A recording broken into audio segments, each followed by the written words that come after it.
નમસ્કાર. આનંદાલય સાથે જોડાયેલા આપ સૌ.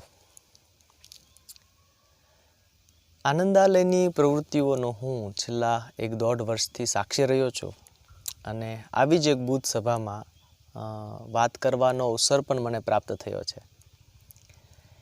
એટલે સાક્ષી ભાવે મને એવું લાગે છે કે આપણી જેટલી પણ પ્રવૃત્તિઓ હોય એમાં આપણે બેમાંથી એક અભિગમની પસંદગી કરતા હોઈએ છીએ. કાં તો આપણે પ્લેટોનિક આઇડિયલિઝમમાં જતા રહેતા હોઈએ છીએ, એટલે કે પ્લેટોનો આદર્શવાદ, અથવા તો આપણે એરિસ્ટોટલના રિયાલિઝમમાં, એના વાસ્તવવાદમાં જતા હોઈએ છીએ. આનંદાલયની તમામ પ્રવૃત્તિઓની મજાની વાત એ છે કે આનંદાલય પોતાની દ્રષ્ટિ સામે પ્લેટોનનો આદર્શવાદ તો રાખે છે, પણ એના પગ જમીન પર છે, એરિસ્ટોટલના વાસ્તવવાદમાં છે. એટલે દરેક બુધવારના વિષયો જો આપણે જોઈએ તો ખ્યાલ આવે કે કેટલા પાયાના પ્રશ્નોની ચર્ચા, એના ઉપર મંથન, વાર્તાલાપ, વ્યાખ્યાનો ગોઠવાય છે. તો આ આનંદાલયની જે પ્રવૃત્તિઓ છે એ કાયમ આવીને આવી રહે, સમયાંતરે એની ગુણવત્તા અને વ્યાપમાં વધારો થતો રહે, એવી શુભેચ્છા સાથે આપણે આજના વિષયની માંડણી કરીએ. મને જે વિષય આપવામાં આવ્યો છે એ મારો ગમતીલો વિષય છે, એટલે કે વાંચન. પણ એની સાથે આજે કેટલાક બીજા પાસાઓ પણ જોડાયા છે.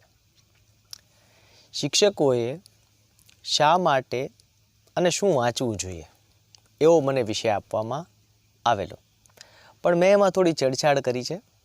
એટલે એમાં એક ત્રીજો ભાગ મને એમ લાગે છે કે જો ઉમેરીએ તો શિક્ષકોનું, વિદ્યાર્થીઓનું અને વ્યાપક કેળવણી સમાજનું શુભ થાય. એ છે કેવી રીતે વાંચવું. તો આજનો આપણો વિષય હવે એવો બને છે કે શિક્ષકોએ શા માટે, શું અને કેવી રીતે વાંચવું. આજની આ વાતચીતમાં હું એવો પ્રયત્ન કરીશ કે ધીમે ધીમે એક પછી એક સ્લાઇડ્સ આપણે ડિસ્કસ કરતા જઈશું. છેલ્લે કેટલાક પુસ્તકોની યાદી પણ આપણે જોઈશું જે મને વારંવાર વાંચવા ગમે છે. અને સાથોસાથ અત્યારે જે હું 2 પુસ્તકો વાંચી રહ્યો છું એની થોડી વાત કરીશું. અને ત્યારબાદ આપણે પ્રશ્નો લઈશું. તો આપણે શરૂઆત કરીએ એક આજના સૌથી મોટા ફિલોસોફર, જેને દેશ દુનિયા ખૂબ પ્રેમપૂર્વક, સન્માનપૂર્વક વાંચે છે. એનું નામ છે નોમ ચોમ્સ્કી. નોમ ચોમ્સ્કીનું ઘર અને એની ઓફિસ અત્યારે તમે સ્ક્રીન પર જોઈ રહ્યા છો. તમે જુઓ કે આ માણસ સતત પુસ્તકોથી ઘેરાયેલો છે. શું કામ આ માણસ આટલો સમૃદ્ધ છે? કારણ કે એણે એની આસપાસ સદીઓની પરંપરાને ઊભી રાખેલી છે. ઊભી રાખેલી છે એ અર્થમાં કે પુસ્તકોના સ્વરૂપમાં એને જ્યારે એની મદદની જરૂર પડે ત્યારે એ બધી જ પરંપરાઓ, જ્ઞાન પરંપરાઓ, મીમાંસાઓ, ઇતિહાસ બધું જ એની સામે હોય છે.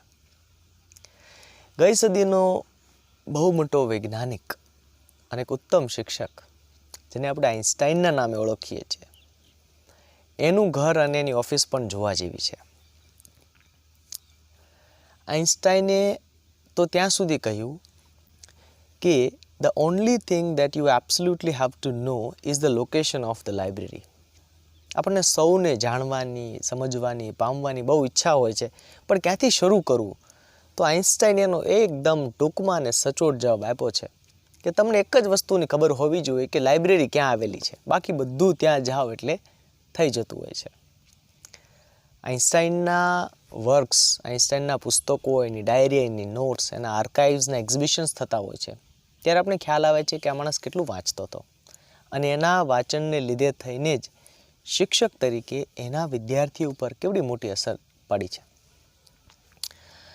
આપણે પહેલી વાત પહેલાં શિક્ષકોએ શા માટે વાંચવું જોઈએ એના કેટલાક સાધારણ જવાબો એવા છે કે શિક્ષકો વ્યાપક સમાજ માટે કામ કરે છે, વિદ્યાર્થીઓને ઘડવાનું કામ કરે છે, એટલે એનું વાંચન સમૃદ્ધ હોવું અનિવાર્ય છે. પણ હું આ બાબતને 3 રીતે જોઉં છું. પહેલી એ છે કે શિક્ષકની ઘણી બધી વ્યાખ્યાઓ છે. એમાંની એક વ્યાખ્યા જે આપને ડૉક્ટર મહેન્દ્ર ચુટલિયા પાસેથી મળે છે એ એવી છે કે કાં તો શિક્ષક પ્રયોગશીલ હોય અથવા તો મૃત હોય. Either a teacher is experimental or dead. કેટલી બોલ્ડ ડેફિનેશન છે, કેટલી મજબૂત અને સટીક અને કડક ડેફિનેશન છે. કોઈ પણ શિક્ષકે એટલા માટે વાંચવું જોઈએ કારણ કે એ પ્રયોગશીલ બનવા તરફ આગળ જઈ રહ્યો હોય છે અથવા જઈ રહી હોય છે. પ્રયોગ કરવા માટે આપણી પાસે ઘણા બધા ડેટા હોવા જોઈએ. એ ડેટા વગરના પ્રયોગો તુક્કા સાબિત થતા હોય છે. જે શિક્ષક પોતાની કારકિર્દીમાં સ્વભાવે શિક્ષક છે, નોકરીએ શિક્ષક નથી, ભણાવવું એનું પેશન છે, એનું જુનૂન છે, એની જીદ છે, એ શિક્ષક પ્રયોગ કર્યા વગર રહી જ ના શકે. ઘણી બધી વખત આવા શિક્ષકોને સિસ્ટમનો સામનો કરવો પડે, સંચાલકોનો સામનો કરવો પડે, બધું કરવું પડે, પણ આવા શિક્ષકો એ પોતાની જીદને છોડતા હોતા નથી. એટલે અહીંયા જેટલા શિક્ષકો ઉપસ્થિત છે એમને મારે એટલું જ કહેવાનું કે જો આપણે શિક્ષક હોઈએ એટલે કે પ્રયોગશીલ હોઈએ તો આપણે વાંચવું પડે. બીજું જે છે પાસું એ છે કે શિક્ષક એટલે જ્ઞાન પીપાસુ. આપણે ત્યાં જ્ઞાનની આખી પરંપરા છે. ભગવાન કૃષ્ણએ ભગવદ્ ગીતામાં જ્ઞાન કેવું હોવું જોઈએ એની સુંદર વાત કરી છે. અર્જુનને કહે છે કે જે માણસને અંદરથી શુદ્ધ કરે એને જ્ઞાન કહેવાય. દરેક શિક્ષકે આવા જ્ઞાનની પ્રાપ્તિ માટે વાંચવું પડે. શું વાંચવું પડે એની આગળ આપણે ચર્ચા કરીશું જ, પણ શા માટે વાંચવું જોઈએ? આવો શિક્ષક, આટલું વાંચેલો શિક્ષક એ આઇન્સ્ટાઈન કે ચોમ્સ્કી જેવો ધગધગતો હોય. એની પાસે બૃહદ ચિત્ર હોય. આ જગતનું, આ બ્રહ્માંડનું, સમાજનું એક વ્યાપક ચિત્ર લઈને એ કામ કરતો હોય છે. એની પાસે નાના નાના સ્ટેશન માટે જગ્યા હોતી નથી. આવા શિક્ષકોએ વાંચવું જોઈએ. ત્રીજું પાસું જે છે, શિક્ષકોએ શા માટે વાંચવું જોઈએ? આનંદના જે કેટલાક સ્ત્રોત છે, શેમાંથી માણસને આનંદ મળતો હોય છે, એમાં જે ટોપ 3માં કહી શકાય એમાંનો આનંદનો સ્ત્રોત છે સર્જન.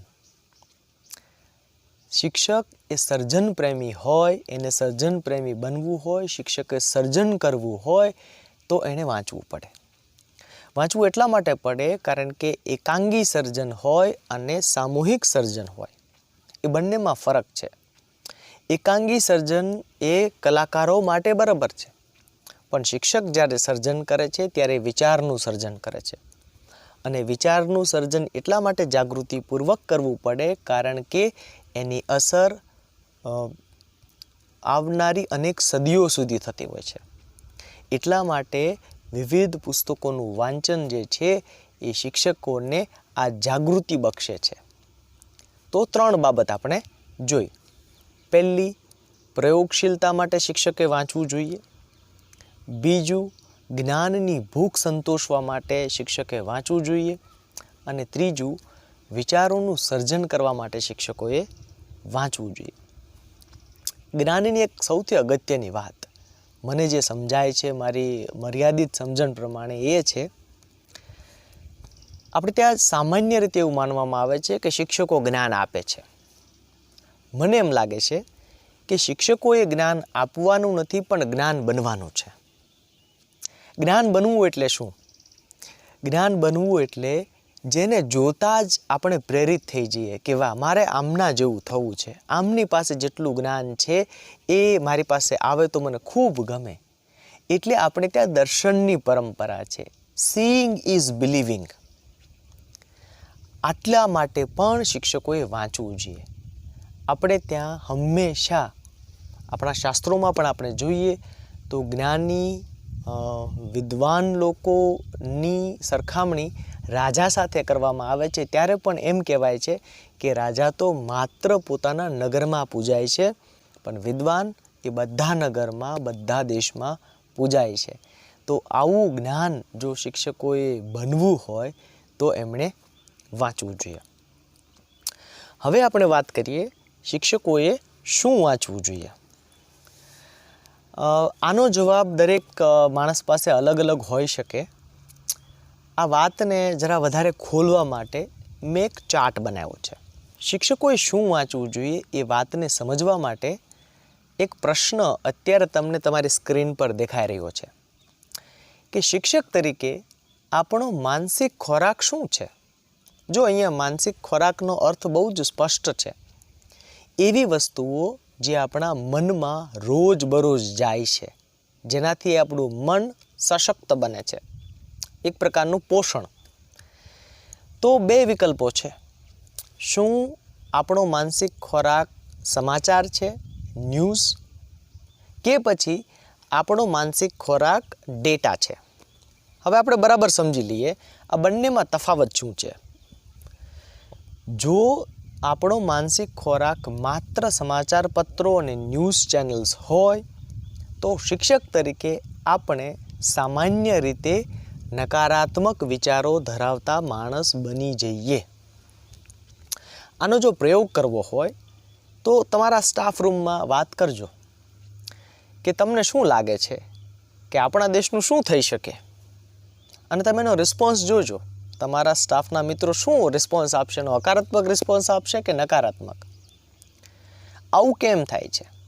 મીડિયા, સમાચાર પત્રો, ન્યૂઝ ચેનલ્સ શા માટે મહત્તમ નેગેટિવ ન્યૂઝ આપે છે?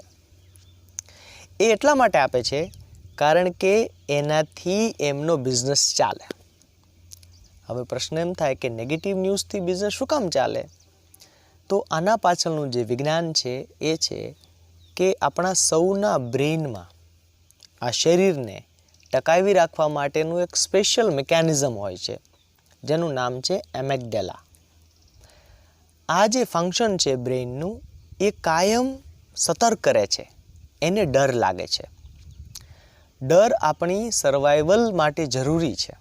જો આપણે ડર ભૂલી જઈએ તો આપણું શરીર આપણે ગમે ત્યારે ગમે ત્યાં હોમી દઈએ.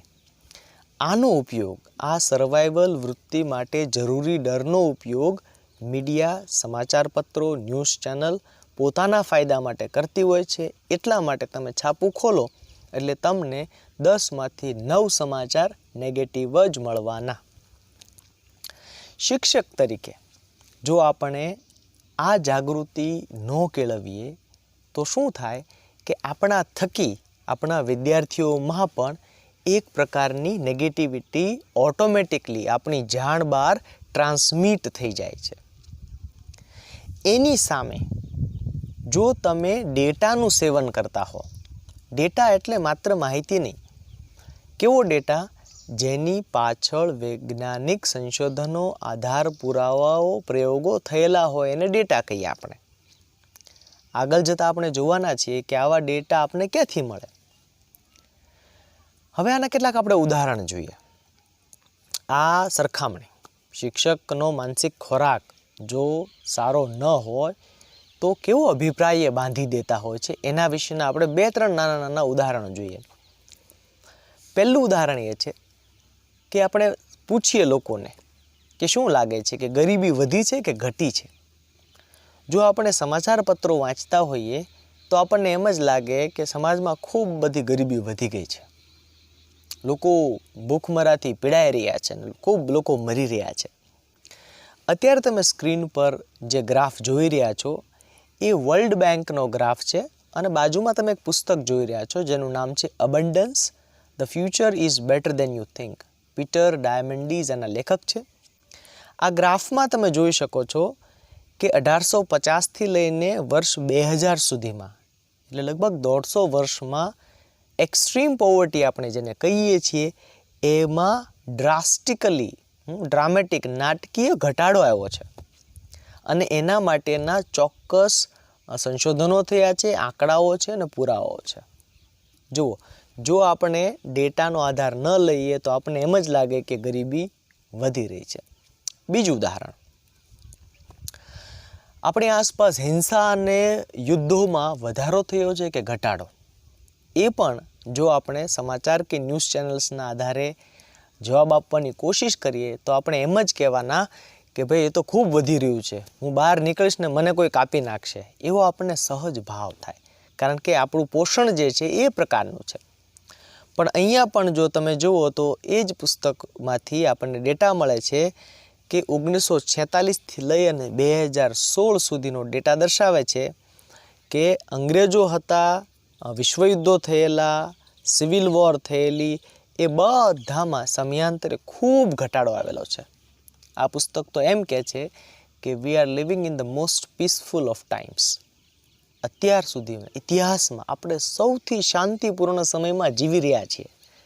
હવે આ વાત તમને સીધી રીતે સાંભળવાથી કદાચ માન્યમાં ન પણ આવે, પણ માનવામાં અને જાણવામાં એટલો જ ફરક છે કે માનવા માટે કોઈ પ્રૂફની જરૂર હોતી નથી, પણ જાણવા માટે હોય છે.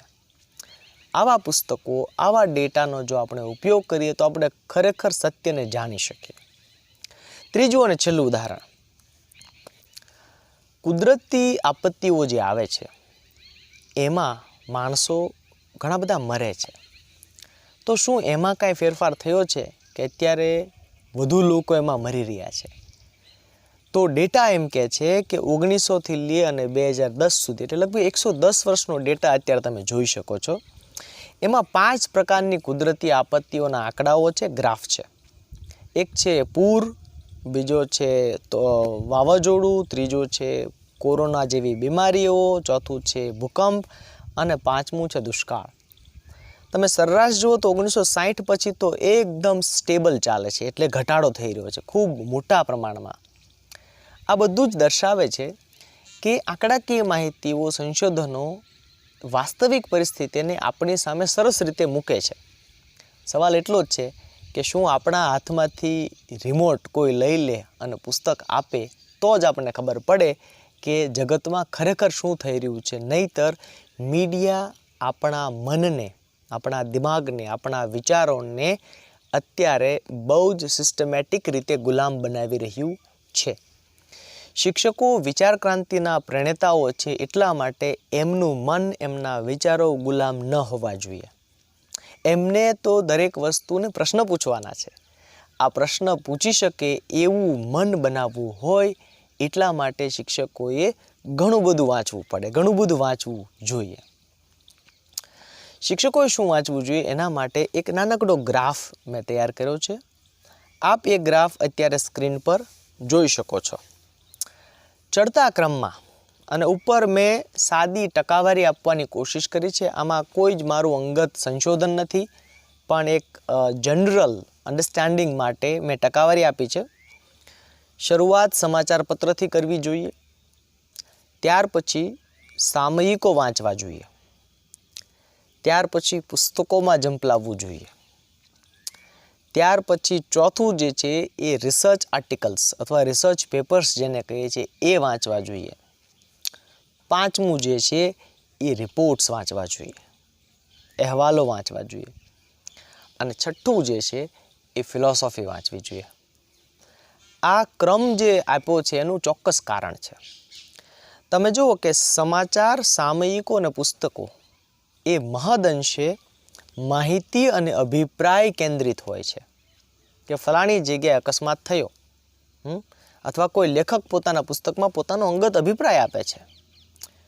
અલબત્ત એ અભિપ્રાયનો આધાર સાયન્ટિફિક ડેટા હોઈ શકે, પણ તમે જેવા 4, 5 અને 6માં જશો, એટલે કે રિસર્ચ આર્ટિકલ્સ, રિપોર્ટ્સ અને ફિલોસોફી, એમાં પણ રિસર્ચ આર્ટિકલ્સ અને રિપોર્ટ્સ એમાં તો વિશેષ પ્રાધાન્ય શાને છે તો કે વિશ્લેષણ અને ડેટાને, એટલે કે એનાલિસિસ અને ડેટા. તો જ રિપોર્ટ થઈ શકે, તો જ રિસર્ચ થઈ શકે, નહીંતર થઈ શકે નહીં. તો માહિતી, અભિપ્રાય, વિશ્લેષણ અને ડેટા, આ બધાનું કરવાનું શું? તો આ બધાનું અંતે ફિલોસોફી આપણને કરી આપે એ છે, આ બધી છૂટી છવાઈ સામગ્રી છે એની સરસ મજાની ગૂંથણી કરી આપે. એ ગૂંથણીની એક ભાત બને, એનું એક પોત રચાય અને એમાંથી દર્શન નીપજે. આ દર્શન જે છે એ વાંચનનો અંતિમ હેતુ હોઈ શકે. હવે ઉપર જે ટકાવારી આપી છે ચાર્ટમાં, એ જો તમે જોશો તો તમને ખ્યાલ આવશે દરેક વ્યક્તિએ પોતાની જાત પર આ કરી શકે. હું એવું માનું છું કે શિક્ષકોએ 20% સમાચાર પત્રો અને સામયિકો વાંચવા જોઈએ, માત્ર 20%. એમનો ટોટલ જે વાંચનનો જથ્થો છે એમાં 80% બાકીની 4 વસ્તુઓ હોવી જોઈએ. આટલી વાત કર્યા પછી હવે જરા આપણે ડિટેલમાં જઈએ. પહેલું આપણે લઈએ સમાચાર. તો સાવ સાદી વાત એવી છે કે કોઈ દિવસ શિક્ષકે એક છાપું ન વાંચવું જોઈએ, નહીતર એનો અભિપ્રાય કોઈ એક રાજકીય પક્ષ તરફ ઝૂકેલો જોવા મળી શકે. મારી દ્રષ્ટિએ શિક્ષકોએ 3 પ્રકારના ન્યૂઝપેપર્સ વાંચવા જોઈએ, સમાચાર પત્રો કે ન્યૂઝ ચેનલ્સ જોવી જોઈએ. પહેલું સ્થાનિક સમાચારો માટે, કારણ કે વર્ગખંડમાં જે વિદ્યાર્થીઓ સામે બેઠા છે એના જીવાતા જીવનનો સંદર્ભ આપણને ખ્યાલ આવે. ગ્રામ સ્વરાજની ચૂંટણી હોય તો એના પરિણામો વર્ગખંડની પ્રક્રિયાનો ભાગ બની શકે, એટલા માટે સ્થાનિક સંદર્ભ જે સ્ત્રોતમાંથી મળે છે એવા સમાચાર પત્રો એમણે વાંચવા જોઈએ. બીજું છે રાષ્ટ્રીય સમાચારો. મોટાભાગે અહીંથી જ ડિસ્કનેક્ટ શરૂ થાય છે. સામાન્ય રીતે શિક્ષકોને રાષ્ટ્રીય બાબતો જે છે, જે હેડલાઇન્સ બને છે, એ સિવાયના જે મોટી મોટી ઘટનાઓ છે, બીજા રાજ્યોમાં શું ચાલી રહ્યું છે એ ખબર હોતી નથી. દાખલા તરીકે કેરલામાં કયા ધોરણમાં કેટલા વિષયો આવે છે, અથવા ઉત્તરાંચલ બોર્ડમાં વિદ્યાર્થીઓ સરેરાશ કયા વિષયોમાં કેવું પરફોર્મ કરી રહ્યા છે, એ સામાન્ય રીતે આપણને ખ્યાલ હોતો નથી. કઈ ગેમ્સમાં કયું રાજ્ય કેવું પરફોર્મ કરી રહ્યું છે, સ્પોર્ટ્સમાં ક્યાં કેવી પ્રવૃત્તિઓ ચાલી રહી છે, એ સામાન્ય રીતે આપણને ખ્યાલ હોતો નથી. એટલે એવા સમાચાર પત્રો, એવી ન્યૂઝ ચેનલ્સ વાંચવી જોઈએ કે જે આપણને આખા દેશનું વ્યાપક ચિત્ર આપે. ત્રીજા છે આંતરરાષ્ટ્રીય સમાચારો. આ ખૂબ જ જરૂરી છે, કારણ કે જે યાત્રા આપણે સ્થાનિક લેવલેથી શરૂ કરી છે, રાષ્ટ્રીય સ્તરે જાય છે, પછી એ આખું ચક્ર ત્યારે પૂરું થાય કે જો આપણે એનું અનુસંધાન આંતરરાષ્ટ્રીય સ્તરે કંઈક કરી શકીએ. ઉદાહરણ તરીકે ડોલરનો ભાવ વધ્યો તો એનાથી હું જે શાળામાં ભણાવું છું એ શાળાના બાળકના પરિવારને શું અસર થશે એ અનુસંધાન મને જોડતા આવડવું પડે.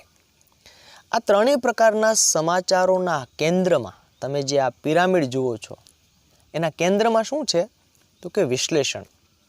હવે સમાચારનો યુગ પૂરો થયો, હવે યુગ છે સમાચારના વિશ્લેષણનો. કોઈ પણ ઘટના, કોઈ પણ સમાચાર જ્યારે આપવામાં આવે છે ત્યારે એના અનેક અર્થઘટનો થઈ શકે, તો આપણી પાસે એનું સાચું વિશ્લેષણ હોવું જોઈએ. એવી ઘણી બધી વેબસાઇટ્સ છે, ઘણા બધા બ્લોગ્સ છે, ઘણા બધા પ્લેટફોર્મ્સ છે જે આપણને સમાચારોનું વિશ્લેષણ કરી આપે. એટલે આપણને ખ્યાલ આવે કે કોઈ એક ઘટના ઘટે છે એને કેટલા એંગલથી જોઈ શકીએ. આ વિશ્લેષણ એ બહુ મહત્ત્વની સ્કિલ છે કે જે વાંચન દ્વારા શિક્ષકોમાં આવી શકે. તો પહેલું થયું સમાચાર. હવે આપણે બીજા તરફ જઈએ, સામયિક. સામયિક સમાચાર કરતાં ચડિયાતા છે, સમાચાર પત્રો કરતાં ચડિયાતા છે, કારણ કે એમાં લેખકોએ, એમાં જે લેખ હોય છે એમના લેખકોએ ઘણી બધી મહેનત કરેલી હોય છે. એમાં એમણે ડેટા પણ આપેલો હોય છે અને એના આધારે એનું થોડું વિશ્લેષણ કરેલું હોય છે, એટલા માટે અગત્યનું છે. અત્યારે તમે સ્ક્રીન પર જોઈ શકો છો કે દરેક શિક્ષકે વિજ્ઞાન અને ટેકનોલોજીને લગતા સામયિકો વાંચવા જોઈએ. એ ભાષાના શિક્ષક હોઈ શકે, સંગીતના શિક્ષક હોઈ શકે, ચિત્રના કે રમતગમતના શિક્ષક હોય તો પણ એમણે વિજ્ઞાન અને ટેકનોલોજીના સામયિકો વાંચવા જોઈએ. એટલા માટે કારણ કે વિજ્ઞાન અને ટેકનોલોજી એ આપણા જીવનનું અભિન્ન અંગ છે. આપણે જે વિષય ભણાવીએ છીએ એમાં પણ એટલું જ કામ આવે છે. બીજું છે કલા અને સાહિત્યના સામયિક વાંચવા જોઈએ. કલા અને સાહિત્ય, આપણે જે અગાઉ આનંદના સ્ત્રોતની વાત કરી એમાં સરસ, સહજ અને સાત્વિક આનંદ મેળવવા માટેનો બહુ જ મજબૂત સ્ત્રોત કલા અને સાહિત્ય છે. એટલે શિક્ષક તરીકે તો ખરા જ, પણ માણસ તરીકે સમૃદ્ધ થવા માટે કલા અને સાહિત્યનો સધિયારો ખૂબ ખૂબ ખૂબ જરૂરી છે. એમાં પણ આપણે પાછા વિષયોના વાડા કરવાના નથી કે હું વિજ્ઞાન કે ગણિતનો શિક્ષક છું તો મારે કવિતા સાથે કાંઈ લેવા દેવા નથી. મિત્રો, સુંદર પિચાઈ હોય કે આલ્બર્ટ આઇન્સ્ટાઈન હોય, વિજ્ઞાન ટેકનોલોજીના ક્ષેત્રમાં ઉત્તમ કામ કરનાર લોકોની અંગત લાઇબ્રેરી તમે જુઓ તો તમને ખ્યાલ આવશે કે એમની આસપાસ કાયમ નવલકથાઓ અને કવિતાઓની ચોપડીઓ રહેલી છે. ત્રીજું છે સાંપ્રત પ્રવાહો, લેટેસ્ટ ટ્રેન્ડ્સ. એના સામયિકો પણ આપણી શાળામાં, આપણી કોલેજમાં, આપણી યુનિવર્સિટીઝમાં આવતા હોય છે, પણ મોટાભાગે આપણે એનાથી રૂબરૂ થતા નથી. દાખલા તરીકે કેટલા બધા સરકાર કાયદાઓમાં ફેરફાર કરતી હોય છે, તો એના આઘાતો, પ્રત્યાઘાતો કેવા હોઈ શકે એના વિશે આપણે જાણવું જોઈએ અને એને આપણી વર્ગખંડની પ્રક્રિયાનો ભાગ બનાવવો જોઈએ. તો ને તો જ વિદ્યાર્થીઓના વિચારો ખુલી શકે, ખીલી શકે. નહીંતર શું થશે કે માત્ર પાઠ્યપુસ્તકો ભણીને જશે, એમને નફામાં બહુ મોટી નુકસાની જશે. એટલે સાંપ્રત પ્રવાહો દેશ દુનિયાના શું છે? ચાઇના શા માટે સિલ્ક રૂટ બનાવી રહી છે? શા માટે ઈ રિક્ષા કે ઈ સ્કૂટર કે ઈ કાર છેલ્લા 2-3 વર્ષમાં ખૂબ જ ડિમાન્ડમાં આવ્યા છે? શા માટે અમેરિકાની ચૂંટણી જે છે એ શેર બજારને અસર કરે છે? શા માટે રશિયા એ ન્યુક્લિયર વેપન્સ પર વધારે કામ કરે છે? શા માટે કિમ જોંગ યુંગ એ માત્ર અમેરિકા માટે નહીં પણ સમગ્ર દુનિયા માટે અલાર્મની ઘંટડી વગાડે છે? શા માટે ભૂતાન એ દુનિયાનું સૌથી સુખી રાષ્ટ્ર માનવામાં આવે છે? આ બધા સાંપ્રત પ્રવાહો વિશે જો માહિતી મેળવવી હોય તો આપણે સૌએ એવા સામયિકો વાંચવા જોઈએ. અને ચોથા પ્રકારનું છે પોતાના વિષયને લગતા ઓછામાં ઓછા 2-4 સામયિકો દરેક શિક્ષકના ઘેર આવવા જોઈએ. આ એનું પર્સનલ ડેવલપમેન્ટ માટેનું ઇન્વેસ્ટમેન્ટ છે.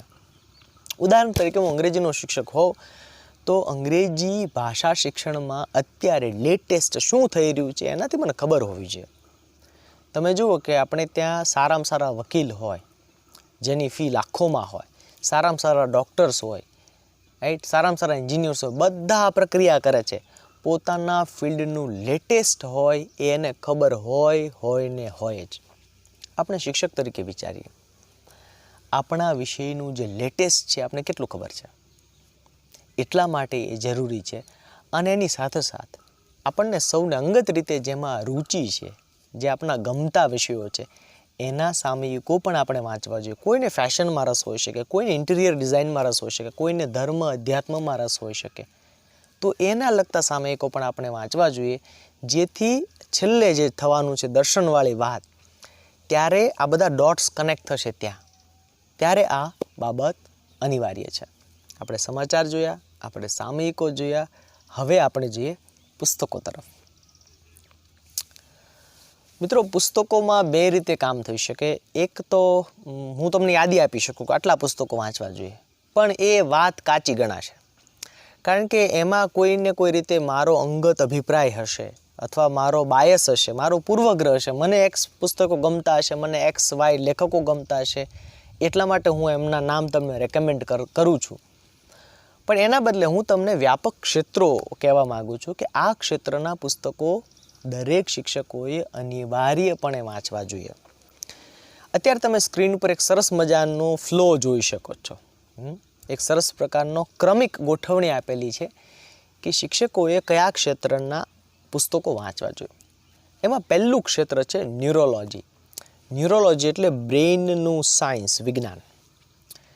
અત્યારે એમેઝોન હોઈ શકે, એમ્સ હોસ્પિટલ હોઈ શકે, યુટ્યુબ કંપની હોઈ શકે કે ગૂગલ હોઈ શકે કે કોઈ પણ વેબ સિરીઝ હોઈ શકે. આ બધામાં કોમન એ છે કે આ બધા લોકો ન્યુરોસાયન્સનો અભ્યાસ કરે છે, ન્યુરોલોજીનો અભ્યાસ કરે છે. શિક્ષણ નામની ઘટના જે હાર્ડવેરમાં થાય છે એનું નામ છે બ્રેઇન. આપણે પીટીસી કરીએ, બીએડ કરીએ, એમએડ કરીએ, આ બધામાં ક્યાંય ન્યુરોલોજી ભણાવવામાં આવતું નથી. ઇંગ્લિશમાં જેને કહે છે missing out elephant in the lab. આ આવડો મોટો હાથી છે કે જે આપણી લેબમાં છે પણ આપણને દેખાતો નથી. આપણી લેબ એટલે આપણું શિક્ષણ ક્ષેત્ર. જો શિક્ષકો જાણી લે કે વિદ્યાર્થીનું બ્રેઇન કેવી રીતે કામ કરે છે અને એના આધારે પોતાની પ્રવૃત્તિઓ ડિઝાઇન કરી શકે, તો આપણી તમામ કેળવણીની પ્રક્રિયાઓ એ વધુ પરિણામલક્ષી બની શકે. પરિણામ પત્રલક્ષી નહીં, પણ પરિણામલક્ષી, ગુણવત્તાયુક્ત બની શકે. કયા હોર્મોન્સ કઈ ઉંમરે વિદ્યાર્થીની ભાષા શીખવાની યોગ્યતાને અસર કરે છે એ જાણવું જોઈએ. કઈ ઉંમરે કયા હોર્મોન્સ વિદ્યાર્થીઓના પૃથ્થકરણની ક્ષમતાને અસર કરે છે એ જાણવું જોઈએ. શું આપણે ફિઝિકલ એક્ટિવિટીઝ વધારીએ તો એનાથી ગણિત સારું થાય કે કેમ? આ બધી જ વસ્તુઓ ઉપર ગજબના સંશોધન થયા છે અને અદ્ભુત પુસ્તકો લખાયા છે. આ પુસ્તકો શિક્ષકોએ વાંચવા જોઈએ. ત્યાર પછી સાયકોલોજીના પુસ્તકો આપણે ભણવામાં બીએડમાં આવે છે, પણ એ ઘણું બધું આઉટડેટેડ છે.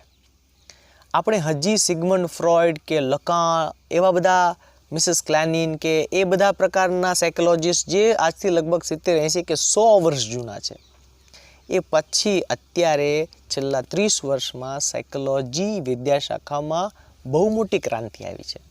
હવે સાયકોલોજી માત્ર વર્તનનું વિજ્ઞાન રહ્યું નથી. એમાં જે ડેવલપમેન્ટ થયું છે અને એની શિક્ષણ પર શું અસર પડી છે એના ઉપરના પુસ્તકો લખાયા છે. આપણે ત્યાં સુધી જવું જોઈએ.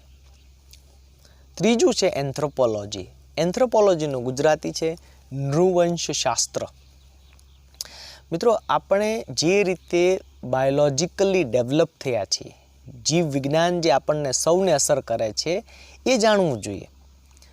દુનિયામાં કઈ રેસ, કઈ જાતિ, જ્ઞાતિ નહીં, કઈ જાતિ પોતાની કેળવણી કેવી રીતે કરી છે અત્યાર સુધીમાં, એ જો આપણે જાણીએ તો એમાંથી કેટલાક એવા ચમત્કારિક આપણને નુસ્ખાઓ મળી શકે કે જે આપણા વર્ગખંડની પ્રક્રિયામાં આપણને મદદરૂપ થઈ શકે. કેટલીક જાતિઓએ એટલું બધું સહન કર્યું છે એટલે એનું બ્રેન અમુક રીતે ડેવલપ થયું છે. ઉદાહરણ તરીકે જ્યુઝ, યહૂદી પ્રજાએ આ દુનિયામાં જે સહન કર્યું છે એના લીધે થઈને તમે જુઓ કે છેલ્લા 200 વર્ષમાં જેટલા પણ મહાન ચિંતકો આપણને મળ્યા છે એ બધા જ આઇન્સ્ટાઈન, કાર્લ માર્ક્સ, સિગમન્ડ ફ્રોઈડ, હરારી, એ બધા જ યહૂદીઓ છે. આવું કેમ થાય છે? એની પાછળનું જે શાસ્ત્ર છે એ છે એન્થ્રોપોલોજી. આ જાણવું જોઈએ, એને લગતા પુસ્તકો વાંચવા જોઈએ. ઘણા બધા એન્થ્રોપોલોજીસ્ટે ઇન્ડિયામાં આવીને 1950s પહેલાં ઘણું બધું કામ કર્યું છે આપણી આ જાતને, ઇન્ડિયનનેસને સમજવા માટેનું. એમાંના એક છે વેરિયર એલ્વિન. એલ્વિને આપણા આદિવાસી સમાજોનો અભ્યાસ સરસ કર્યો છે અને આદિવાસી સમાજ કેવી રીતે પોતાની આખી પ્રક્રિયાઓ ડેવલપ કરતા હોય છે, શીખતા કેવી રીતે હોય છે, નોલેજને કેવી રીતે ટ્રાન્સમિટ કરતા હોય છે, બધા વિશે અદ્ભુત કામ કર્યું છે. એની આત્મકથા છે ફર્મન્ટ ઓફ ધ હિલ્સ. એ વાંચવા જેવી છે. ત્યાર પછી જો આટલું 3 જો આપણે વાંચી લઈએ પછી જ આપણે શિક્ષણ શાસ્ત્રમાં પ્રવેશવું જોઈએ. પેડાગોજી જેને કહીએ છીએ અને એન્ડ્રાગોજી કહીએ છીએ. મિત્રો, પેડાગોજી એટલે બાળકો માટે જે જરૂરી શિક્ષણ શાસ્ત્ર છે, વિજ્ઞાન છે, એને આપણે પેડાગોજી કહીએ છીએ. પણ જ્યારે બાળકો કિશોર બને છે ને યુવાન બને છે, એડલ્ટ બને છે અને એને આપણે કશુંક શીખવવું હશે તો ત્યાં પેડાગોજી કામ નહીં કરે, ત્યાં એન્ડ્રાગોજી કામ કરશે. એટલે કે પુખ્ત વયની વ્યક્તિઓને કેવી રીતે શીખવવું જોઈએ એનું આખું વિજ્ઞાન છે. એના ઉપર પુસ્તકો લખાયા છે. આપણી કોલેજીસમાં, યુનિવર્સિટીઝમાં વિદ્યાર્થીઓ લેક્ચર એટલા માટે બંક કરે છે કારણ કે આપણા શિક્ષકોને, અધ્યાપકોને, પ્રોફેસર્સને એન્ડ્રાગોજીની પદ્ધતિઓ વિશે ખ્યાલ નથી.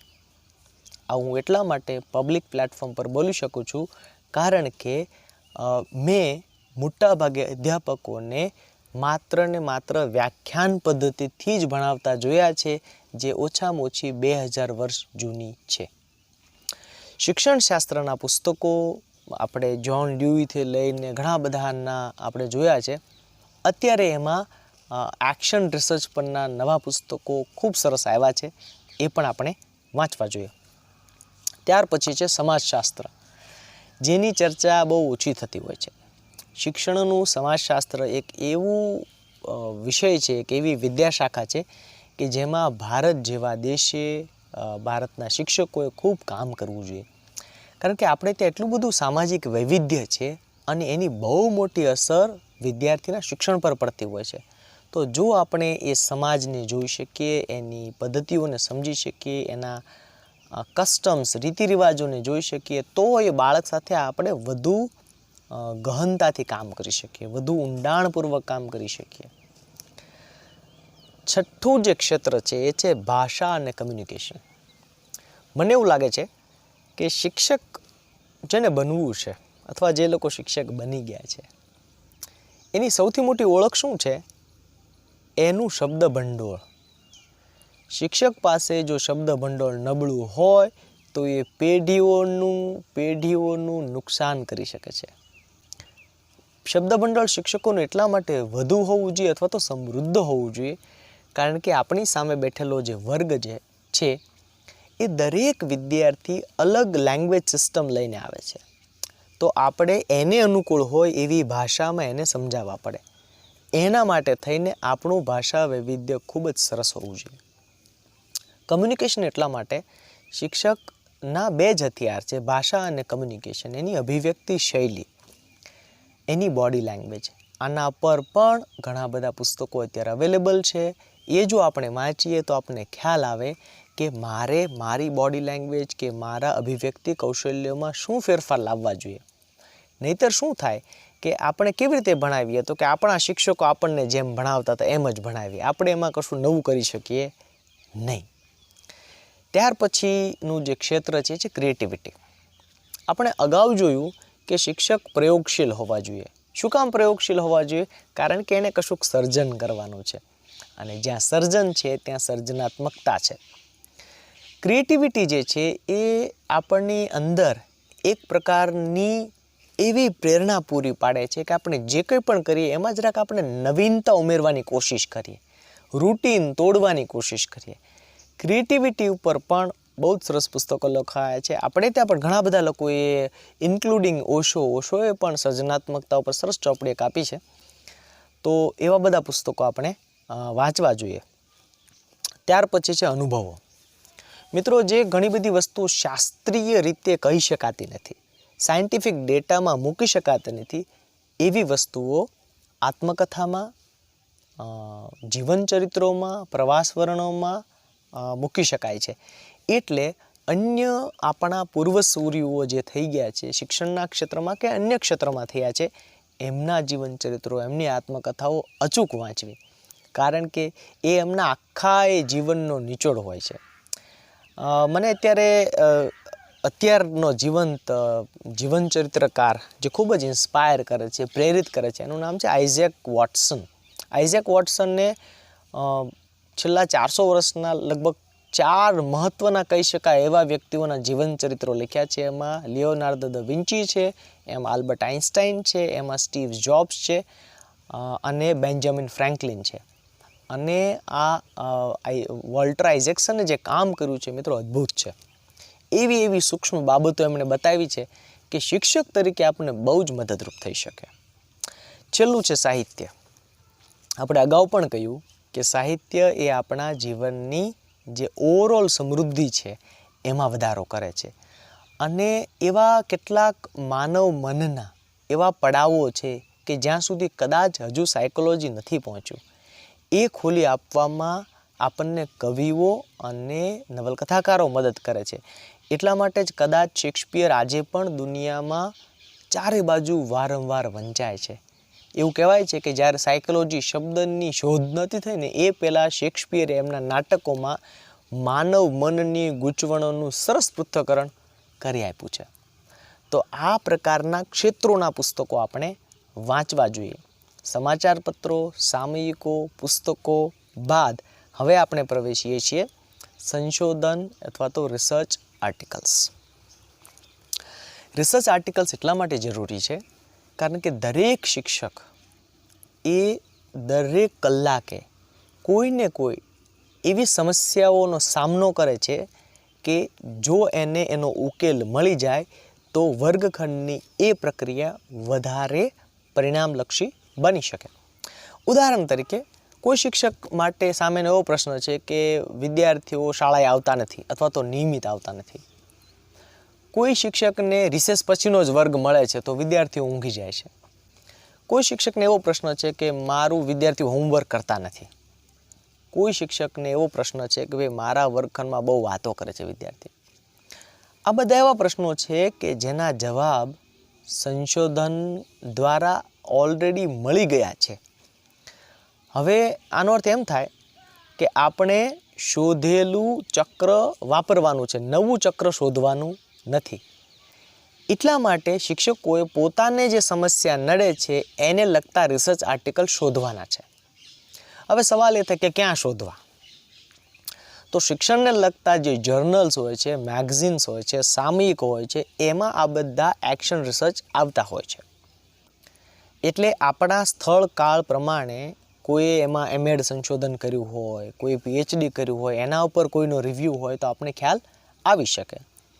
અત્યારે તમને સ્ક્રીન ઉપર મેં કેટલાક નમૂનારૂપ બ્લોગ્સ અને વેબસાઇટ્સના નામ લખ્યા છે. પહેલું છે Harvard business review. Harvard business review શું છે?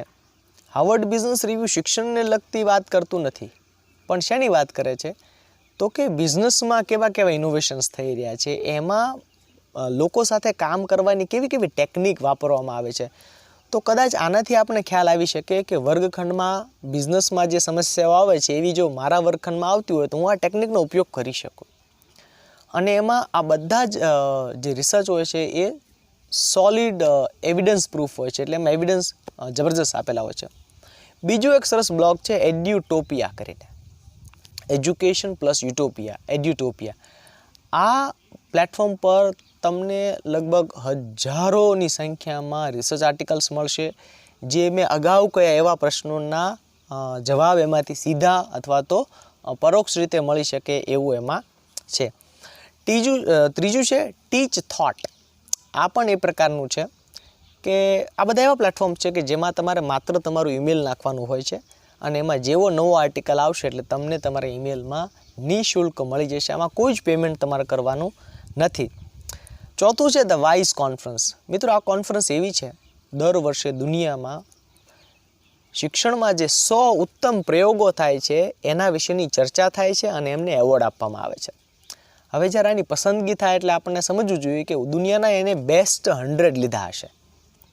તમને એક બે ઉદાહરણ આપું. વાઇઝ કોન્ફરન્સમાં કેવા કેવા એ લોકો પ્રયોગોને સન્માનિત કરે છે. અમેરિકાની એક શાળામાં એ લોકોએ ટેકનોલોજીની મદદથી સેક્સ એજ્યુકેશન પર એક પ્રયોગ કર્યો.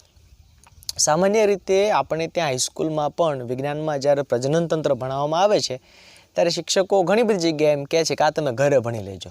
એક પ્રકારનો સંકોચ છે. હવે એવું નથી કે આ સંકોચ માત્ર ઇન્ડિયામાં જ છે, દુનિયાના ઘણા બધા કલ્ચર્સમાં આ સંકોચ છે. તો આ થયો પ્રશ્ન. કોઈકે આ પ્રશ્નને સોલ્વ કરવાની જીદ લીધી અને એણે સોલ્વ કર્યો કેવી રીતે? ટેકનોલોજી અને એનિમેશનની મદદથી, કે સંકોચને બાયપાસ કરી શકાય અને સેક્સ એજ્યુકેશન પર વાત થઈ શકે. આવી ઘણી બધી પ્રવૃત્તિઓ. કોઈ કે ઇન્ડિયામાં એક મધ્યપ્રદેશમાં એક મ્યુઝિયમને એ લોકોએ સ્કૂલમાં કન્વર્ટ કરી દીધી. મ્યુઝિયમમાં રાખેલી દરેક વસ્તુને એને શિક્ષણનો ભાગ બનાવ્યો. તો ઇન્ટરેસ્ટિંગ એક્સપેરિમેન્ટ છે. આપણને આ વાઇઝમાંથી જાણવા મળે છે. પાંચમું છે એડ ટેક રિવ્યૂ. એજ્યુકેશનમાં લેટેસ્ટમાં લેટેસ્ટ કઈ ટેકનોલોજી આવી છે એ જો આપણે જાણવું હોય ને તો આપણે આ બેસ્ટ સોર્સ છે. આ બ્લોગનું રેટિંગ તમે જોશો ને તો લગભગ ટોપ 5માં આવે છે. દુનિયામાં એજ્યુકેશનમાં વંચાતા જે ટોપ 5 બ્લોગ છે ને એમાં આ બ્લોગ છે. તો આ તો હું તમને સૌને રેકમેન્ડ કરીશ કે સૌએ વાંચવું જોઈએ. જે લોકો હાયર એજ્યુકેશનમાં કામ કરે છે, કોલેજ યુનિવર્સિટીઝમાં કામ કરે છે, એના માટે વેબસાઇટ છે ઇનસાઇડ હાયર એડ, એટલે કે ઇનસાઇડ હાયર એજ્યુકેશન. યુનિવર્સિટીઝ ટોપ 100, ટોપ 50, ટોપ 200 કેવી રીતે બને છે અને શું પેરામીટર્સ હોય છે, કોલેજ એજ્યુકેશનમાં કેવા પ્રયોગો થઈ રહ્યા છે, કોલેજ ઇન્ડસ્ટ્રી સાથે કેવી રીતે જોડાઈ શકે, એના માટેના અદ્ભુત રિસર્ચ આમાં આપવામાં આવેલ છે. આ સાથે મેં નીચે એક લિંક આપેલી છે. એ બ્લોગનું નામ છે detailed.com અને એમાં એ લોકોએ ટોપ 30 બ્લોગ્સ આપેલા છે કે જેનો ઉપયોગ કરીને તમે આ માહિતી મેળવી શકો. હવે આપણે જઈએ છીએ રિપોર્ટ્સ પર. મિત્રો, તમને સ્ક્રીન પર અત્યારે કેટલાક લોગો દેખાઈ રહ્યા છે. આ લોગો શાના છે? દુનિયાભરમાં સરકારો પોતાના દેશને લગતી જે નીતિઓ બનાવે ને એનો આધાર આ રિપોર્ટ્સ હોય છે. એ હેલ્થની નીતિ હોઈ શકે, એજ્યુકેશનની હોઈ શકે કે પર્યાવરણની હોઈ શકે, એ બધામાં આ વાત કોમન છે. આપણે જ્યારે શિક્ષણની વાત કરીએ છીએ ત્યારે આ રિપોર્ટ્સ આપણે બહુ મોટી મદદ કરી શકે છે. આમાં પહેલું છે યુનિસેફ ફોર એવરી ચાઇલ્ડ. યુનિસેફના શિક્ષણ પરના દર વર્ષના રિપોર્ટ ઓનલાઈન અવેલેબલ છે યુનિસેફની વેબસાઇટ પર. એ તમે ફ્રીમાં ડાઉનલોડ કરી શકો છો. અને એમાં ઇન્ડિયાનું પણ એક ચેપ્ટર હોય છે કે ઇન્ડિયામાં શિક્ષણની શું સ્થિતિ છે, ખાસ કરીને બાળકોની શું સ્થિતિ છે એ જાણવા માટેના. એવી જ રીતે યુનેસ્કોનું છે ગ્લોબલ એજ્યુકેશન મોનિટરિંગ રિપોર્ટ. આપણે મોટું ચિત્ર આપે કે ભાઈ નેપાળમાં શિક્ષણમાં શું થઈ રહ્યું છે, આફ્રિકામાં શું થઈ રહ્યું છે, ફિનલેન્ડમાં શું થઈ રહ્યું છે, આપણે જે ધોરણમાં ભણાવીએ છીએ એ ધોરણમાં શું થઈ રહ્યું છે, પાઠ્યપુસ્તકોમાં કાંઈ નવું આવ્યું છે, કોઈ કાંઈક નવો પ્રયોગ કર્યો છે, તો આપણે આમાંથી મળે છે. ત્યાર પછી છે ધ વર્લ્ડ બેંક, જેના ઉપર બહુ બધા લોકો આધાર રાખતા હોય છે. તમે ઘણા બધા વ્યાખ્યાનમાં વક્તાઓ અમને કોટ કરતા હોય છે, આના અવતરણો સીધા સીધા વાંચતા હોય છે. એ છે વર્લ્ડ બેંક. વર્લ્ડ બેંક પાસે એટલો મોટો ડેટાબેઝ છે કે તમારે તમારા જિલ્લાનું શિક્ષણનું શું સ્થિતિ છે એ જોવી હોય તો પણ તમને વર્લ્ડ બેંકમાંથી મળી શકે. એવું જ OECD એક કેટલાક રાષ્ટ્રોનું સમૂહ છે અને એ લોકો પોલિસી પર કામ કરતા હોય છે, અલગ અલગ પ્રકારની. એમાં શિક્ષણ પણ આવી જાય છે. તો જે લોકો ડેવલપ્ડ કન્ટ્રીઝ છે એ પોતાની શિક્ષણની નીતિઓ કેવી રીતે બનાવે છે એ પણ શિક્ષકોએ જાણવું જોઈએ, જેથી ભવિષ્યમાં આપણામાંથી કોઈ જ્યારે આવી કોઈ જવાબદારી સંભાળે ત્યારે આપણી પાસે એક સંદર્ભ હોય કે જો ભાઈ દુનિયામાં આટલા દેશમાં આવું ચાલી રહ્યું છે. એ સંદર્ભમાં આ વેબસાઇટ પણ ખૂબ જ મહત્ત્વની છે. ઇન્ડિયાની જો આપણે વાત કરીએ તો national centre on education and the economy NCEE આ એક એવું આપણું સરકારનું તંત્ર છે કે જે ઘણા બધા રિપોર્ટ્સ બહાર પાડે છે કે આપણી દેશની શું સ્થિતિ છે, કયા ધોરણમાં, કયા વિષયમાં, કયા પ્રવાહમાં, કઈ યુનિવર્સિટીમાં, કઈ કોલેજમાં શું થઈ રહ્યું છે એના વિશેના આંકડાકીય વિશ્લેષણો આપણને આમાંથી મળે છે. મેં તમને અગાઉ કહ્યું એમ કે આપણે માત્ર સમાચાર પત્રો વાંચવાના નથી, માત્ર સામયિકો વાંચવાના નથી, પણ આપણે ડેટા સુધી જવાનું છે. અને આ ડેટા ક્યાંથી મળશે? તો ડેટા આપણને આવા રિપોર્ટ્સમાંથી મળશે. બીજું છે annual status of education report, જેને અસર કહે છે, અસર રિપોર્ટ. મિત્રો, અસર રિપોર્ટ એટલો પાવરફુલ છે કે તમને મીડિયા ગમે તે કહેતું હોય પણ તમારે દેશની શિક્ષણની વાસ્તવિક સ્થિતિ જો જાણવી હોય ને તો તમારે અનિવાર્યપણે અસર પાસે જવું પડે. ઉદાહરણ તરીકે અસરનો રિપોર્ટ એમ કહે છે કે ભારતના ગામડામાં પ્રાથમિક શાળામાં ભણતા બાળકો એ બૌદ્ધિક રીતે 2 વર્ષ પાછળ છે. એટલે કે 5મા ધોરણમાં જે બાળક ભણે છે ને એનું બૌદ્ધિક કૌશલ્ય ખરેખર 3જા ધોરણમાં ભણતા બાળકનું જ છે. હવે આપણને નવાઈ પણ પમાડે, આઘાત પણ આપે, તો એના માટે શું કરી શકાય? જો નિદાન સ્પષ્ટ હોય તો એના માટેની દવા થઈ શકે. તો આ બધા રિપોર્ટ છે આપણા સામે અદ્ભુત નિદાન આપે છે કે ભાઈ પરિસ્થિતિ આવી છે, હવે તમે જરા વિચારો. પછી એના આધારે નીતિના ઘડવૈયાઓ હોય, શિક્ષણ શાસ્ત્રીઓ હોય, એ અલગ અલગ પ્રકારની નીતિ બનાવે. રિપોર્ટ્સ પછી છેલ્લું જે છે આપણે સૌએ જે વાંચવાનું છે એ છે ફિલોસોફી. મિત્રો, મને એમ લાગે છે કે દર્શન જે છે, ફિલોસોફી જેને આપણે લૂઝલી કહી શકીએ, એ શું કરે છે? ફિલોસોફી આપણને સૌને પાયાના પ્રશ્નો પૂછતા શીખવાડે. ફિલોસોફી ક્યારેય કોઈ જવાબ આપતું નથી, એનું એ કામ જ નથી. એનું કામ તો માત્ર માણસને વિચારતા કરવાનું છે.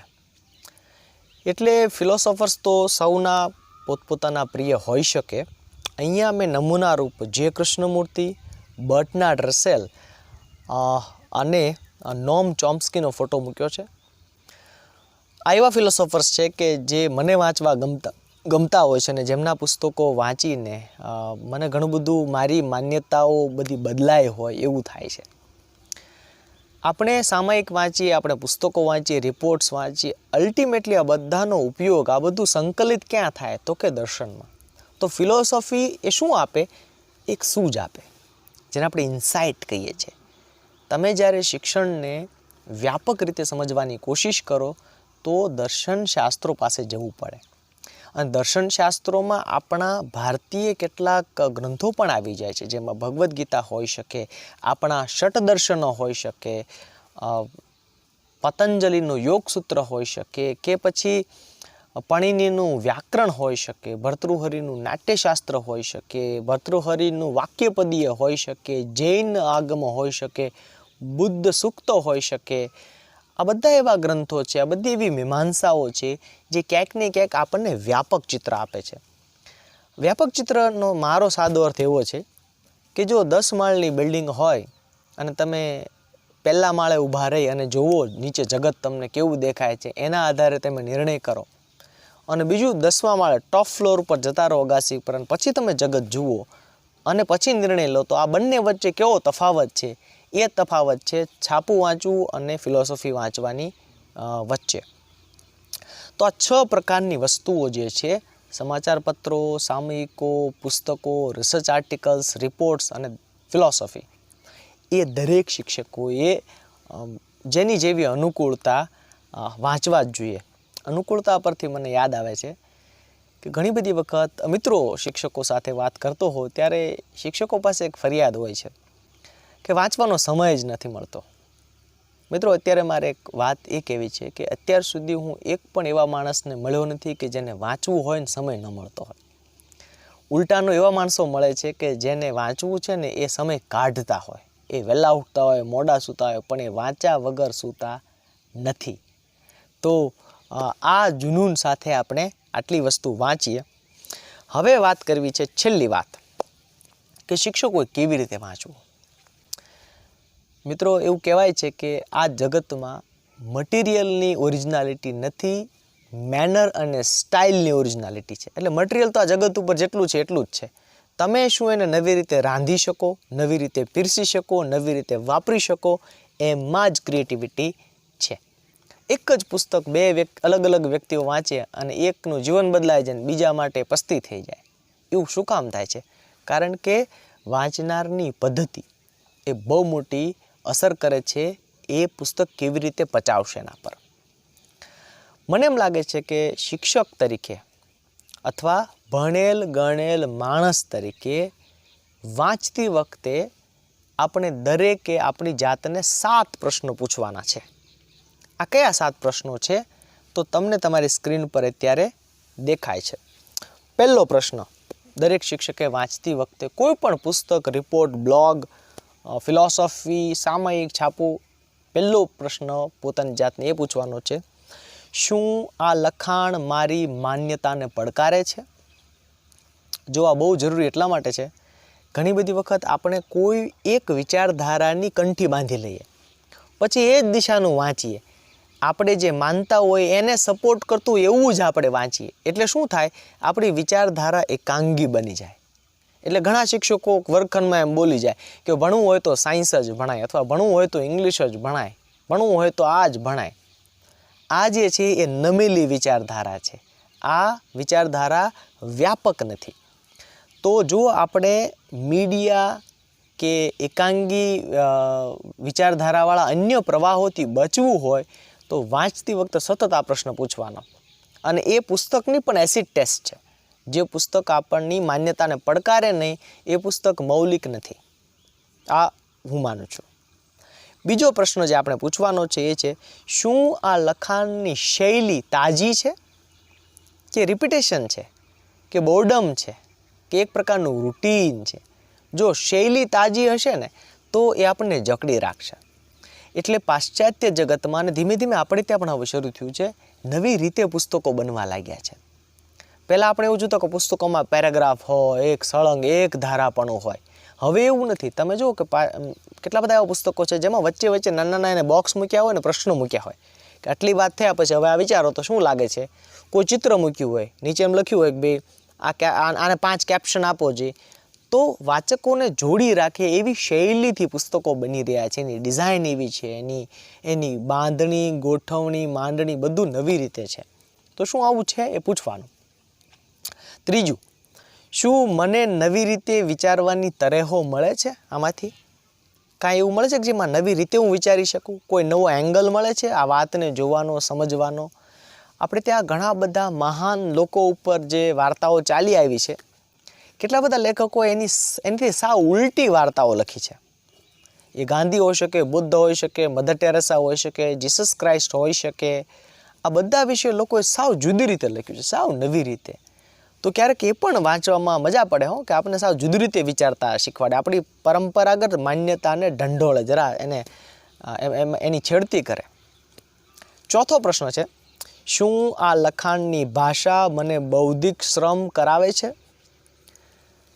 મિત્રો, શિક્ષક તરીકે ક્યાંક ને ક્યાંક આપણે બધા એવું માનીએ છીએ કે શિક્ષકે બધું સરળ કરવાનું છે. બધું જ સરળ કરવા રહીશું ને તો વિદ્યાર્થીઓનું જે કંઈ પણ સ્તર હોય છે એ ધીમે ધીમે ડાયલ્યુટ થતું સાવ ખાડામાં જતું રહેશે. શિક્ષકોએ બધું સરળ કરવાનું નથી. શિક્ષકોએ વિદ્યાર્થીઓના મસલ મજબૂત કરવાના છે, જેથી ગમે તેટલું અઘરું એ પચાવી શકે. એટલા માટે શિક્ષકો પાસે એવું સાહિત્ય પહોંચવું જોઈએ કે જે શિક્ષકોને મહેનત કરાવે. તમને એવા કેટલા લેખકોના નામ આવડે છે ગુજરાતીમાં કે જેમને વાંચવા તમને પરસેવો વળી જાય? એની શબ્દાવલી એટલી અઘરી પડે કે આપણને એમ થાય કે આપણે શબ્દકોશ લેવો પડશે. આ લેખકોને પહેલાં પકડવાના, કારણ કે એ મેન્ટલ જિમ્નાસ્ટિક જેવું કામ કરશે, આપણા માનસિક મસલ્સને મજબૂત કરશે. પાંચમું, આ લખાણ માહિતી પ્રધાન છે કે વિચાર પ્રધાન છે? જો માત્ર માહિતી પ્રધાન હોય તો એ છાપું છે, સામયિક છે. વિચાર પ્રધાન એ છે કે જે આપણને પોતાને વિચારતા કરે. એટલે એવું કહેવાય છે ને કે ડાયા લોકો એ આઈડિયાની ચર્ચા કરતા હોય છે અને ગાંડા લોકો મનોરંજન શોધતા હોય છે. તો આપણે એ જોવાનું છે કે આપણી જરૂર વિચારની છે કે માહિતીની. જો માહિતીની જરૂર હોય તો એ પ્રકારે લેવાનું, મનોરંજનની જરૂર હોય તો એ પ્રમાણે. પણ સરેરાશ શિક્ષક તરીકે આપણે જ્યારે વિચારોનું સર્જન કરવાનું છે ત્યારે આપણી ભૂખ સહજ એ વિચાર પ્રેરિત પુસ્તકોની જ હોવાની છે. છઠ્ઠું, આનું કોઈ પણ પ્રકારનું અનુસંધાન મેં અગાઉ વાંચેલ કોઈ પુસ્તક કે વિચાર સાથે છે? મેં કહ્યું અગાઉ કે ફિલોસોફી કે દર્શન શું કરે છે કે બધા ડોટ્સને કનેક્ટ કરી આપે છે. સાતમું છે, શું આમાં કોઈ મૌલિક દલીલ છે? અને જો હોય તો એના આધાર પુરાવો છે? મિત્રો, એ જ મને એમ લાગે છે કે એન્ગેજિંગ રીડિંગ કહેવાય, કે જેમાં કોઈ ઓરિજિનલ આર્ગ્યુમેન્ટ હોય. લેખક પોતાની એક દલીલ લઈને એક કેસ લડતો હોય કે હું આવું માનું છું ને એના આટલા કારણો છે, આટલા ઉદાહરણો છે. આવી દલીલ શોધી શકે ને એ મારી દૃષ્ટિએ જાગૃત વાચક કહેવાય. નહીંતર શું થાય કે લેખકો જાતની ભાતની વાર્તાઓ કરતા હોય પણ સરેરાશે કોઈ દલીલ બનતી નથી. આ દલીલ બનવી જોઈએ, આર્ગ્યુમેન્ટ આપણે સૌએ શોધવાની છે, અને એ પણ મૌલિક. અને આર્ગ્યુમેન્ટ શોધ્યા પછી આપણા અગાઉના વાંચન પરથી એના આધાર પુરાવો, ડેટાઓ આપણે ક્યાંથી મળે છે કે કેમ, આ 7 પ્રશ્નો આપણે આપણી જાતને પૂછવાના છે. બીજું, વાંચતી વખતે વાંચ્યા બાદ કશુંક થઈ શકે. મારી દૃષ્ટિએ અત્યારે તમને સૌને આ 6 સૂચનો છે. તમે ટ્રાય કરજો, આવું થઈ શકે તમારાથી. તમને સ્ક્રીન પર આ સૂચનો દેખાઈ રહે છે. પહેલું સૂચન છે, વાંચતી વખતે નાની મોટી નોંધ કરવી. ઘણાને પુસ્તકમાં પણ લીટા કરવાની આદત હોય છે, which is good or bad I don't know, પણ હોય છે. ઘણા લોકો ટપકાવતા જતા, શબ્દો ટપકાવતા હોય, રેફરન્સ ટપકાવતા હોય છે, એવું પણ હોય છે. ઘણા લોકો સ્વતંત્ર ડાયરી રાખતા હોય છે, તો એમાં પણ નોંધ થઈ શકે. નોંધનો સૌથી મોટો ફાયદો એ છે કે ભવિષ્યમાં તમારે પુસ્તકની જ્યારે જરૂર પડે છે ત્યારે ઘણી બધી વખત એ આખું પુસ્તક ફરી વખત વાંચવાનો સમય હોતો નથી. તો તમે માત્ર નોંધ જોઈ લો તો પણ તમારી એ મેમરીમાં આવી જતું હોય છે. બીજું છે, કોઈ મિત્ર સાથે જે તે લખાણમાં આવતી બાબતોની ચર્ચા કરવી. પુસ્તક વાંચતી વખતે એકાદું ચેપ્ટર પૂરું થયું, કોઈ સરસ ઉદાહરણ આવ્યું તો એની આપણે મિત્ર સાથે વાત કરી. પણ આમાં શરત એટલી છે કે એવા મિત્રો આપણા હોવા જોઈએ કે જેની સાથે પુસ્તકોની વાત થઈ શકે. અત્યારે આ પ્રજાતિ ઘટી રહી છે. ત્રીજું સૂચન જે છે, સાર લેખન અથવા તો પુસ્તક કે લેખનો પરિચય લેખના સ્વરૂપમાં હોઈ શકે, બ્લોગના સ્વરૂપમાં હોઈ શકે કે વિડીયોના સ્વરૂપમાં હોઈ શકે. મિત્રો, સારા લેખકો, સારા પુસ્તકો, સારી ફિલ્મો એ માઉથ ટુ માઉથ પબ્લિસિટી દ્વારા વધુ લોકો સુધી પહોંચતી હોય છે. તો તમે કોઈ શિક્ષણને લગતું સરસ પુસ્તક વાંચ્યું અને તમને થયું કે વાહ આ તો અદ્ભુત છે, તો એના વિશે લખો, ફેસબુક ઉપર લખો, ઇન્સ્ટાગ્રામ પર લખો, વોટ્સઅપમાં એક મેસેજ બનાવો, નાનકડો 5 મિનિટનો વિડીયો બનાવો અને શેર કરો. તો અન્ય શિક્ષક મિત્રો કે જેને થોડી ભૂખ છે એને આપણે આવું કંઈક સૂપ પાઈ શકીએ. ચોથું છે કેટલાક અવતરણોનો અનુવાદ. તમે જો અંગ્રેજી પુસ્તક વાંચતા હો, હિન્દી પુસ્તક વાંચતા હો અને તમને કોઈ વસ્તુ બહુ જ ગમી જાય, બહુ જ સ્પર્શી જાય, એનું કોઈ કોટેશન હોય તો એનો અનુવાદ કરીને મૂકો, શેર કરો. અનુવાદ બાદ પાંચમું જે છે એ છે લેખકની દલીલનો માઇન્ડ મેપ બનાવો. માઇન્ડ મેપ એટલે બેસિકલી શું છે, ચિત્ર અને શબ્દનું સંયોજન છે. એટલે જે કેન્દ્રવર્તી વિચાર હોય એને વચ્ચે લખવામાં આવે અને પછી એને સપોર્ટ કરતા જે વિચાર, દાખલા, દલીલો છે એને એની આસપાસ લખવામાં આવે અને એને સર્કલ દ્વારા, કોઈ આકાર દ્વારા જોડવામાં આવે. આ એવી પદ્ધતિ છે જેનાથી કોઈ પણ વસ્તુ લાંબા ગાળા સુધી યાદ રાખી શકાય. તો ઘણા બધા મિત્રોને મેં જોયા છે કે પોતાની ડાયરી માઇન્ડ મેપની અલગ રાખતા હોય છે. પોતે જે કંઈ પણ વાંચે એના આવા માઇન્ડ મેપ્સ બનાવતા હોય છે. આ પણ એક સારી ટેકનિક છે જે આપણે વિકસાવી શકીએ. છઠ્ઠું છે ઇન્ટરેસ્ટિંગ, એ છે લેખક જો હયાત હોય તો તેની સાથે સંવાદ કરવો, પોતાનો અભિપ્રાય આપવો અને પ્રશ્નો પણ પૂછી શકાય. એટલે સ્ક્રીન પર તમે અત્યારે જે જોઈ રહ્યા છો એ હમણાં જે હું પુસ્તક વાંચી રહ્યો છું, એનું નામ છે ફ્લુઇડ. એના લેખક છે આશીષ જયસ્વાલ. આમ તો ઓક્સફર્ડમાંથી એજ્યુકેશન પર PhD કરેલ છે, દુનિયાભરમાં ખૂબ વંચાઈ રહ્યા છે અત્યારે. તો એનું પુસ્તક વાંચ્યા બાદ મેં એમને ફેસબુકમાં મેસેજ કર્યો કે થેન્ક યુ સો મચ, તમારું પુસ્તક બહુ જ સરસ છે અને તમે એટલી સરસ રીતે આ અભિવ્યક્તિ આપી છે કે બહુ જ મજા પડી, તમારો આભાર. આવું કરી શકાય. અને લેખકો મેં જોયું છે કે અનુભવ્યું છે, ઈમેલના રિસ્પોન્ડ કરતા હોય છે, સોશિયલ મીડિયા મેસેજીસના રિસ્પોન્સ કરતા હોય છે. આવું પણ કરી શકાય અને આમ આપણે એક વ્યાપક વર્ગ સાથે જોડાઈ શકીએ. મિત્રો, કેટલાક પુસ્તકો જે મને વારંવાર ગમતા હોય છે એ હવે હું તમને સ્ક્રીન પર બતાવું છું. પહેલું પુસ્તક છે why don't students like school. વિદ્યાર્થીઓને સ્કૂલ શા માટે ગમતી નથી? જો આ પ્રશ્ન આપણે બધાને થાય છે, પણ આપણામાંથી કોઈ એના વિશે પુસ્તક લખી શકે એટલું રિસર્ચ કરતા નથી. પણ કોઈક એવું બીડું ઝડપ્યું અને આવું પુસ્તક લખ્યું. બીજું પુસ્તક છે what did you ask at school today. Kamala મુકુંદાનું પુસ્તક છે. ઘરે આવે બાળક ત્યારે વાલી એમ પૂછે કે આજે શું હોમવર્ક આપ્યું? ના, એમ નહીં પૂછવાનું. એમ પૂછવાનું કે તે આજે શાળામાં શું પૂછ્યું? બહુ ઇન્ટરેસ્ટિંગ છે અને ઇન્ડિયન કોન્ટેક્સમાં આખું લખાયેલું પુસ્તક છે. સર કેન રોબિન્સન, હમણાં જ 1.5 વર્ષ પહેલાં જેમનું દેહાંત થયું, બહુ મોટા કેળવણીકાર, કરોડો લોકો એના વિડીયો જોવે છે, એવા મોટા કેળવણીકાર. એમનું પુસ્તક છે ક્રિએટિવ સ્કૂલ્સ, સર્જનાત્મક શાળા કેવી હોઈ શકે, એના પરનું છે. Eric Jackson, all time favourite, teaching with brain in mind. પેલી જે ન્યુરોલોજીવાળી વાત કરી હતી એનું અદ્ભુત પુસ્તક છે કે શિક્ષકોએ બ્રેઇન સાયન્સનો ઉપયોગ ક્લાસરૂમમાં કેવી રીતે કરવો જોઈએ એના વિશેની સરસ વાતો છે આમાં. પછી પુસ્તક છે the complete story of civilisation. મિત્રો, માનવ સભ્યતાનો ઉદ્ભવ થયો અને દુનિયામાં ક્યાં ક્યાં આ સભ્યતાઓ વિકસી એના વિશેનું એક દાર્શનિક અકાઉન્ટ જો તમારે વાંચવું હોય, બહુ મોટું છે, 14,000 પાના છે, 11 વોલ્યુમ છે. વિલ ડુરા એના લેખક છે, પણ અદ્ભુત છે.